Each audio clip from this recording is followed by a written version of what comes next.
तो दोस्तों, आज की इस क्लास में हम देखने वाले हैं भारतीय संविधान के most important question previous year को लिया है। तो उम्मीद करता हूं कि आप एक वीडियो लाइक करके हमारा हौसला बढ़ाएंगे और चैनल को सब्सक्राइब कर लेंगे ताकि आपको इसी तरह से रेगुलर नोटिफिकेशन मिलता रहे। चलिए फिर देखते हैं आज का हमारा पहला और मोस्ट इंपोर्टेंट क्वेश्चन। नेक्स्ट देखिएगा, संसद को संविधान में संशोधन करने की शक्ति प्रदान करता है। तो आर्टिकल 368 जो है और भाग 20 में जो है ये वर्णित है। तो संसद को संविधान में संशोधन करने की शक्ति प्रदान करता है आर्टिकल 368। नेक्स्ट देखिए, संविधान में प्रथम संशोधन कब हुआ था? 1951 में हुआ था। वर्तमान में राज्य, संघ और समवर्ती सूची में विषयों की संख्या कितनी है? तो राज्य में है 61, संघ में 100 और समवर्ती में है 52। ठीक है। नेक्स्ट देखिए, समवर्ती सूची के विषयों पर विधि निर्माण की शक्ति किसको प्राप्त है? तो केंद्र और राज्य जो है दोनों को प्राप्त है समवर्ती सूची के विषयों पर विधि निर्माण की शक्ति। किसको? केंद्र और राज्य दोनों को। वन और पर्यावरण किसका विषय है? तो समवर्ती सूची के विषय वन और पर्यावरण। नेक्स्ट देखिए, समवर्ती सूची विषय किस देश से लिया गया है? तो ऑस्ट्रेलिया से लिया गया समवर्ती सूची। ठीक है। शिक्षा और समाचार पत्र विषय किसका है? तो समवर्ती सूची का है। शिक्षा को राज्य सूची से समवर्ती सूची में कब स्थानांतरित किया गया? तो 42वां संविधान संशोधन 1976 के द्वारा शिक्षा को राज्य सूची से समवर्ती सूची में स्थानांतरित किया गया था। ये संविधान संशोधन याद रखिएगा। नेक्स्ट देखिए, एकल नागरिकता प्रभावित है। तो ये कहां से प्रभावित है? ब्रिटेन से। नेक्स्ट देखिए, नागरिकता विषय है, ये संघ सूची का विषय है नागरिकता। ठीक है। नेक्स्ट क्वेश्चन देखिए, पुलिस। नेक्स्ट क्वेश्चन है हमारा पुलिस, पंचायती राज, भूमि सुधार, गैस, कृषि, कानून व्यवस्था, ये किसका विषय है? तो ये सब राज्य सूची का विषय है साथियों, याद रखिएगा। विषय भी एग्जाम में कई बार पूछा जाता है। नेक्स्ट देखिए, रेल, डाक, रक्षा, रेडियो, टेलीविजन, बैंकिंग, बीमा, जनगणना, ये विषय किसका है? सब संघ सूची का विषय यानी केंद्र का विषय, संघ सूची का। भारत में नागरिकता का प्रावधान कैसा है? तो एकल नागरिकता प्रावधान है। ठीक है। नागरिकता का उल्लेख है संविधान के भाग 2 के अंतर्गत अनुच्छेद 5 से 11 तक नागरिकता का उल्लेख है। ठीक है।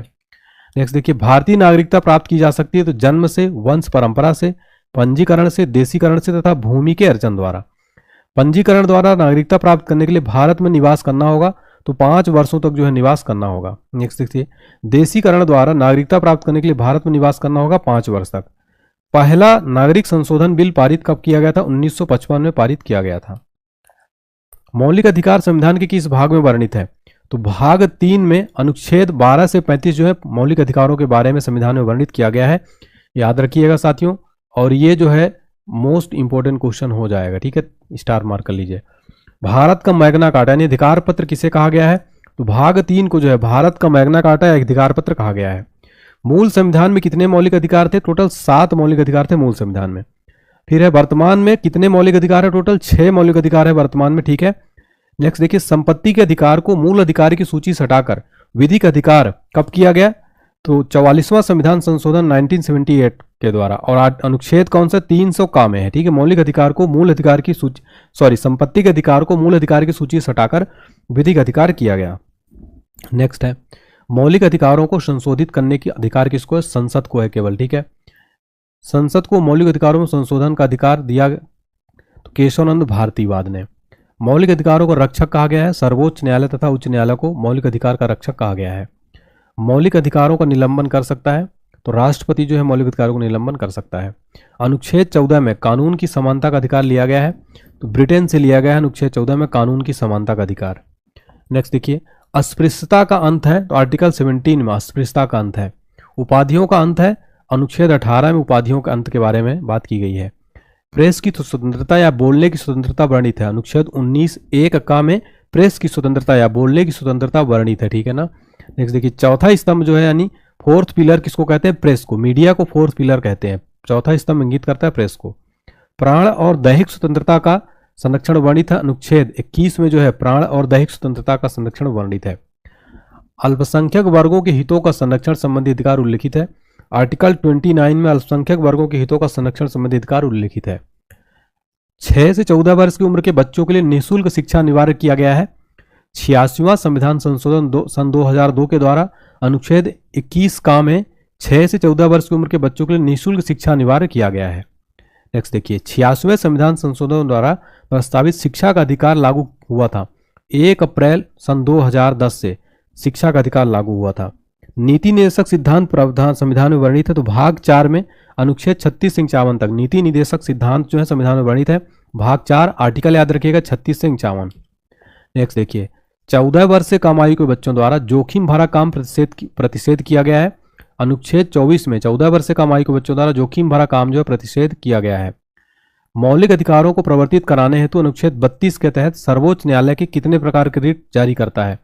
तो आदेश जारी करता है 5 प्रकार के। ठीक है, नेक्स्ट देखिए, उच्चतम तथा उच्च न्यायालयों द्वारा जारी किया जाने वाला 5 रिट कौन सा है? तो अभी हमने देखा यहाँ पर 5 रिट, वो 5 रिट है बंदी, प्रत्यक्षीकरण, परमादेश, प्रतिषेध, उत्प्रेषण तथा अधिकार परीक्षा। ठीक है, ये 5 रिट हैं। नेक्स्ट देखिए, उच्च न्यायालय तथा अथवा सर्वोच्च न्यायालय द्वारा नागरिकों के मौलिक अधिकारों की रक्षा हेतु जारी किया गया समादेश कौन सा है? वो परमादेश है। ठीक है, याद रखिएगा। नेक्स्ट देखिए, बंदी को 24 घंटे के अंदर सशरीर न्यायालय के सामने पेश करना समादेश कहलाता है। ठीक है, तो बंदी प्रत्यक्षीकरण हैबियस कॉर्पस इंग्लिश में कहते हैं। नेक्स्ट देखिए, व्यक्तिगत स्वतंत्रता के रक्षा के लिए रिट याचिका है, तो हैबियस कॉर्पस यानी बंदी प्रत्यक्षीकरण जो है व्यक्तिगत स्वतंत्रता का रक्षा के लिए रिट या याचिका है ये। नेक्स्ट देखिएगा, राज्य के नीति निर्देशक सिद्धांतों का मुख्य उद्देश्य क्या है? कल्याणकारी राज्य की स्थापना करना जो राज्य के नीति निर्देशक सिद्धांतों का मुख्य उद्देश्य है। मूल कर्तव्य वर्णित है, तो संविधान के भाग 4 का में अनुच्छेद 51 का में जो है मूल कर्तव्यों का वर्णन किया गया है। फिर है मूल कर्तव्य का विचार लिया गया है, तो पूर्व सोवियत संघ यानी वर्तमान रूस, मूल कर्तव्यों को विचार लिया गया है रूस से, पूर्व सोवियत संघ से। नेक्स्ट देखिए, भारत के संविधान में मूल कर्तव्यों को जोड़ा गया है 42वें संविधान संशोधन 1976 द्वारा सरदार स्वर्ण सिंह समिति की अनुशंसा पर भारतीय संविधान में मूल कर्तव्यों को जोड़ा गया था। ठीक है, और वेरी इंपॉर्टेंट क्वेश्चन। नेक्स्ट देखिए, वर्तमान में मूल कर्तव्यों की संख्या कितनी है दोस्तों? तो 11 है वर्तमान में मूल कर्तव्यों की संख्या। नेक्स्ट देखिए, भारतीय संसद के 3 अंग कौन से हैं? तो राष्ट्रपति, राज्यसभा और लोकसभा, ये भारतीय संविधान के 3 अंग हैं। ठीक है, राष्ट्रपति, राज्यसभा और लोकसभा मिलकर क्या होता है? संसद बनता है। नेक्स्ट देखिए, संसद का स्थायी और उच्च सदन जो कभी भंग नहीं होता उसको क्या कहते हैं? राज्यसभा जो है संसद का उच्च सदन है और स्थायी सदन, इसको कभी भी विघटित नहीं किया जा सकता। ठीक है, संसद का निम्न सदन कहलाता है, तो लोकसभा जो संसद का निम्न सदन या जनता का सदन भी इसको कहा जाता है।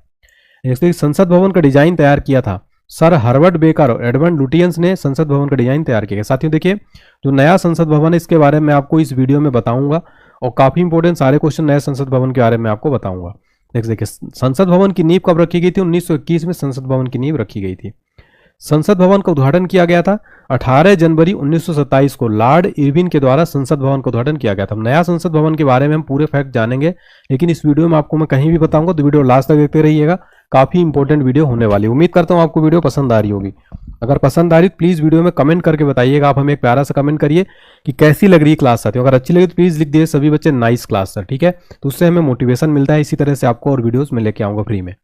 संविधान में दोनों सदनों की संयुक्त बैठक का प्रावधान किया गया, तो आर्टिकल 108 के तहत संविधान में दोनों सदनों की संयुक्त बैठक का प्रावधान किया गया है। दोनों सदनों की संयुक्त बैठक होती है साधारण विधेयक और वित्त विधेयक के मामले में दोनों सदनों की संयुक्त बैठक होती है। ठीक है, साधारण विधेयक और वित्त विधेयक के मामले में दोनों सदनों की संयुक्त बैठक होती है। संसद का संयुक्त अधिवेशन बुलाता है, तो राष्ट्रपति जो है संसद का संयुक्त अधिवेशन बुलाता है। नेक्स्ट देखिए, संसद के संयुक्त अधिवेशन की अध्यक्षता कौन करता है? लोकसभा अध्यक्ष जो है ये संसद के संयुक्त अधिवेशन की अध्यक्षता करता है। संयुक्त अधिवेशन में निर्णय किस आधार पर लिए जाते हैं? तो बहुमत के आधार पर जो है संयुक्त अधिवेशन में निर्णय लिए जाते हैं। संसद की कार्यवाही सूची में प्रथम विषय होता है प्रश्नकाल का होता है। प्रश्नकाल की अवधि होती है तो 1 घंटा जो प्रश्नकाल की अवधि होती है। शून्यकाल कहलाता है, तो प्रश्नकाल के 12 बजे से 1 बजे के बीच का काल क्या कहलाता है? शून्यकाल। प्रश्नकाल के बाद 12 बजे से 1 बजे के बीच का समय क्या कहलाता है? शून्यकाल। संसद के किसी सदस्य की सदस्यता समाप्त की जाती है यदि वह बिना सदन को सूचित किए अनुपस्थित रहता है। तो अगर वो 60 दिनों तक संसद के किसी सदस्य की सदस्यता समाप्त हो जाएगी यदि वह बिना सदन को सूचित किए अनुपस्थित रहेगा 60 दिनों तक। संसद का सदस्य नहीं होने पर कोई मंत्री अपने पद पर बना रह सकता है, तो 6 महीने तक उसको, अगर वो संसद का सदस्य नहीं भी है समझ लीजिए, तो 6 महीने तक बना रह सकता है, लेकिन उसको 6 महीने के अंदर अंदर उसको किसी भी संसदीय क्षेत्र से चुनाव जीत के आना पड़ेगा।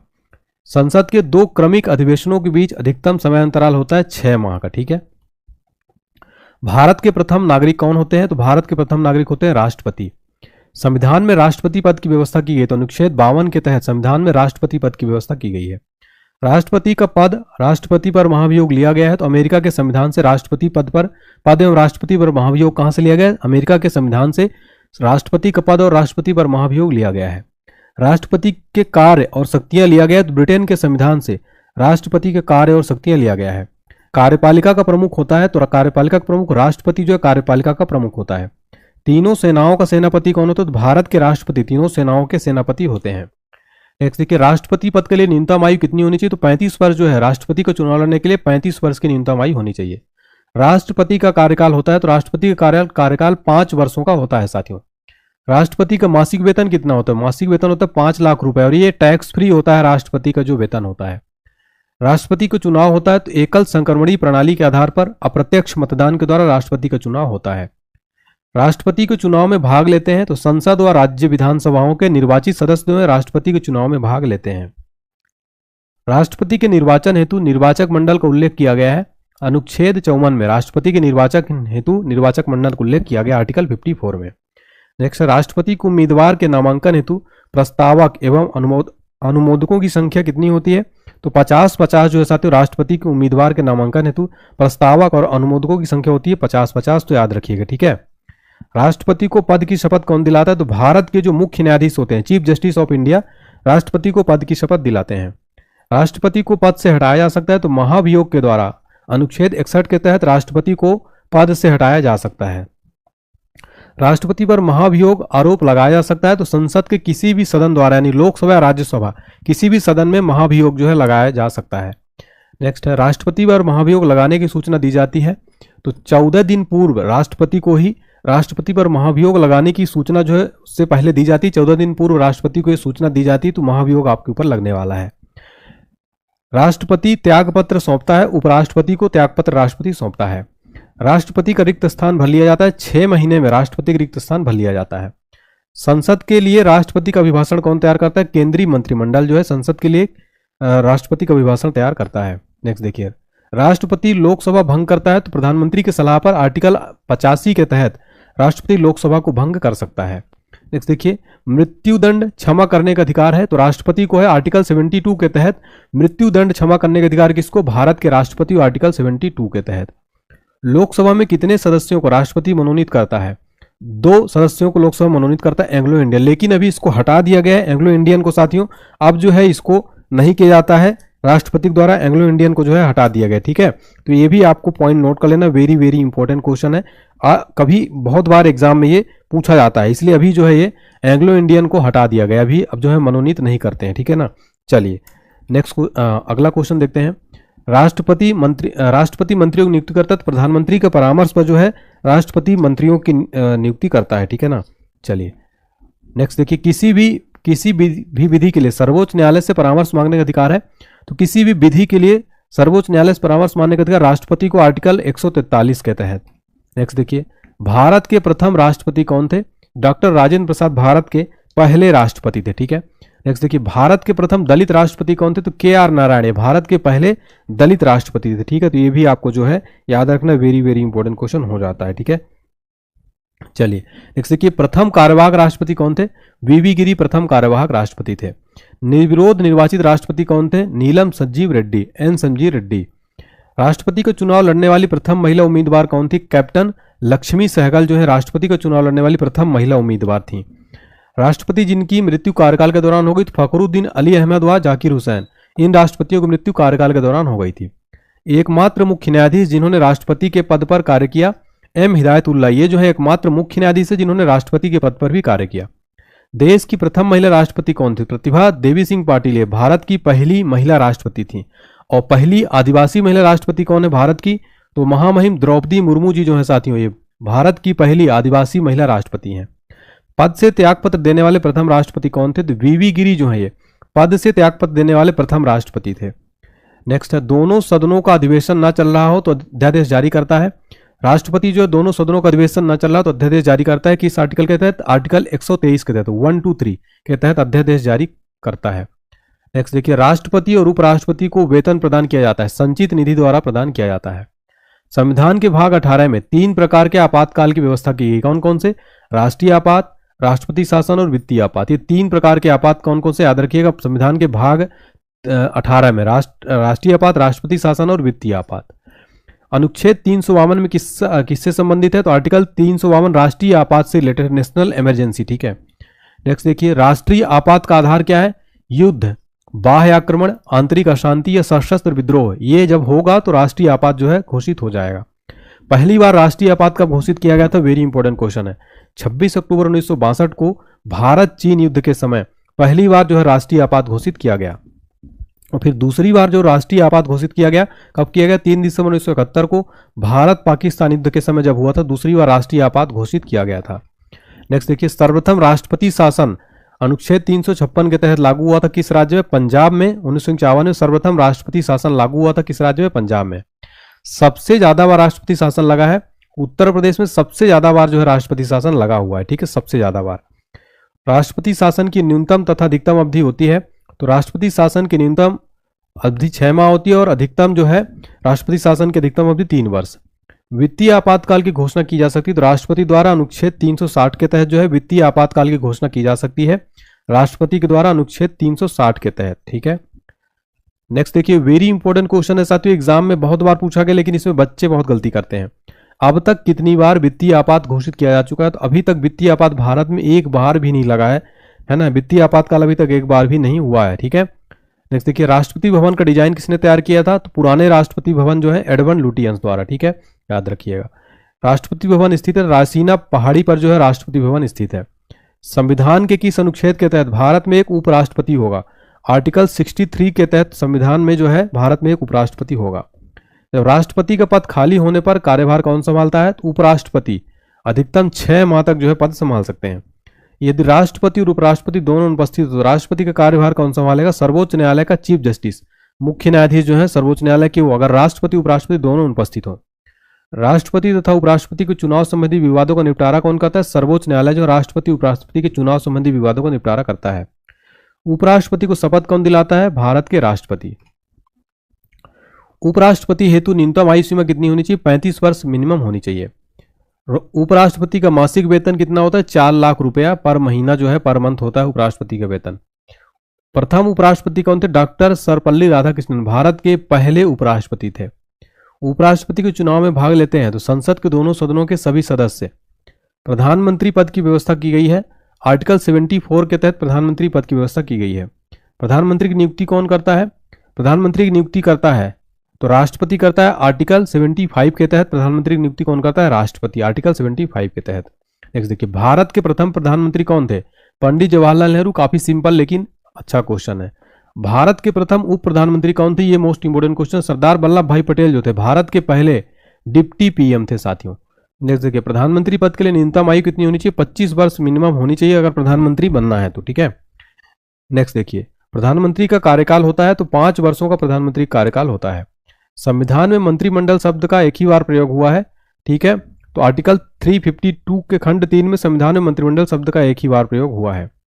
मंत्रिपरिषद का अध्यक्ष होता है तो भारत का प्रधानमंत्री जो होते हैं मंत्रिपरिषद के अध्यक्ष होते हैं। मंत्रिपरिषद में शामिल होते हैं तो प्रधानमंत्री एवं अन्य मंत्री जो है मंत्रिपरिषद में शामिल होते हैं। मंत्रिपरिषद सामूहिक रूप से उत्तरदायी होते हैं, लोकसभा के प्रति जो उत्तरदायी होते हैं। मंत्रिपरिषद का निर्माणकर्ता और संहारकर्ता कौन होता है, प्रधानमंत्री। प्रधानमंत्री सरकार के निर्णयों की जानकारी राष्ट्रपति को देता है, अनुच्छेद 78 के तहत। अविश्वास प्रस्ताव द्वारा हटाए जाने वाले प्रथम प्रधानमंत्री कौन थे, विश्वनाथ प्रताप सिंह। नेक्स्ट है, प्रथम गैर कांग्रेसी प्रधानमंत्री कौन थे, मोरारजी देसाई। प्रथम पूर्णतः गैर कांग्रेसी प्रधानमंत्री कौन थे, अटल बिहारी वाजपेयी जी। प्रधानमंत्री जो पद ग्रहण के समय किसी भी सदन के सदस्य नहीं थे वो थे पीवी नरसिम्हा राव। एक भी दिन संसद का सामना नहीं करने वाले प्रधानमंत्री कौन थे, चौधरी चरण सिंह। केंद्रीय मंत्रिमंडल से त्यागपत्र देने वाले पहले व्यक्ति कौन थे, श्यामा प्रसाद मुखर्जी जी। देश की प्रथम महिला प्रधानमंत्री कौन थी, इंदिरा गांधी देश की प्रथम महिला प्रधानमंत्री थी। सबसे कम कार्यकाल के लिए प्रधानमंत्री पद पर रहे थे तो अटल बिहारी वाजपेयी जी सबसे कम कार्यकाल के लिए जो है प्रधानमंत्री पद पर रहे थे, मात्र 13 दिन। प्राक्कलन समिति में सदस्यों का कार्यकाल एक, भरोसा करिए आपको खुद ही पता चल रहा होगा लेवल देख के। नेक्स्ट देखिएगा, संसद को संविधान में संशोधन करने की शक्ति प्रदान करता है तो आर्टिकल 368 जो है और भाग 20 में जो है ये वर्णित है, तो संसद को संविधान में संशोधन करने की शक्ति प्रदान करता है आर्टिकल 368। नेक्स्ट देखिए, संविधान में प्रथम संशोधन कब हुआ था, 1951 में हुआ था। वर्तमान में राज्य, संघ और समवर्ती सूची में विषयों की संख्या कितनी है, तो राज्य में है 61, संघ में 100 और समवर्ती में है 52, ठीक है। नेक्स्ट देखिए, समवर्ती सूची के विषयों पर विधि निर्माण की शक्ति किसको प्राप्त है? तो केंद्र और राज्य जो है दोनों को प्राप्त है समवर्ती सूची के विषयों पर विधि निर्माण की शक्ति। किसको? केंद्र और राज्य दोनों को। वन और पर्यावरण किसका विषय है? तो समवर्ती सूची के विषय वन और पर्यावरण। नेक्स्ट देखिए, समवर्ती सूची विषय किस देश से लिया गया है? तो ऑस्ट्रेलिया से लिया गया समवर्ती सूची। ठीक है। शिक्षा और समाचार पत्र विषय किसका है? तो समवर्ती सूची का है। शिक्षा को राज्य सूची से समवर्ती सूची में कब स्थानांतरित किया गया? तो 42वां संविधान संशोधन 1976 के द्वारा शिक्षा को राज्य सूची से समवर्ती सूची में स्थानांतरित किया गया था। ये संविधान संशोधन याद रखिएगा। नेक्स्ट